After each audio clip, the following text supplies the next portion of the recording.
Shabbat Shalom, and as we say over these days, Gemar Chatima Tova, which means may you be sealed for a good year. I feel a need because of the amount of conversations that I hear about the high holidays to address something which is fundamental to the holidays and central to the worship that we do. It comes from that prayer that's called Unetana Tokef. And although I speak about it from the Bima every year, at least once during the holiday period, this gives me a chance to speak to you a little more individually and personally about it. There's a metaphor that we read about on the high holidays. It has to do with a book of life and how people are either inscribed in that book of life or not. And there's an assumption that people make that seems to be that if you are good, you're going to be in the book of life, and if not, then you're not going to be there, and in fact, your fate will be sealed. It's not what the prayer is saying, and it's a very unfortunate thing to walk away with that idea, because the prayer is saying something very different. What the prayer is referencing is this is a moment, this is a high spiritual moment, a moment of high consciousness in our lives, these high holy days, where we do think about the fact that over the year ahead, many of us are going to live and many of us will die. And what we realize is we have some control over all of that, but not complete control over it. We're lucky the past few days that we live on the east coast of Florida, not the west coast of Florida. There are random events, there are events of the natural world, there's evil in the world, and stuff happens. Bad stuff happens to people.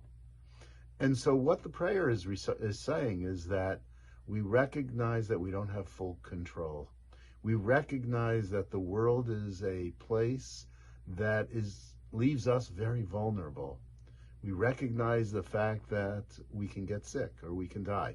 We also recognize the fact that we experience a lot of goodness and we can experience a lot of blessing. Who shall live and who shall die? None of us know that absolutely. And then the prayer ends with the words tshuva, tefillah, and tzedakah. That is, teshuvah, our capacity to improve ourselves, our capacity to look at ourselves, our capacity to bring change in our lives. Prayer, again, a form of reflection on who we are and a capacity to hold on and to express hope and aspiration. And tzedakah, the capacity to be kind, to be good, to reach out to others. Those don't change which book we're going to be written in, but rather those change the quality of our lives. And so, as is often said in synagogues and by philosophers, we don't determine what happens to us, but we determine the quality of our responses. That we have control over.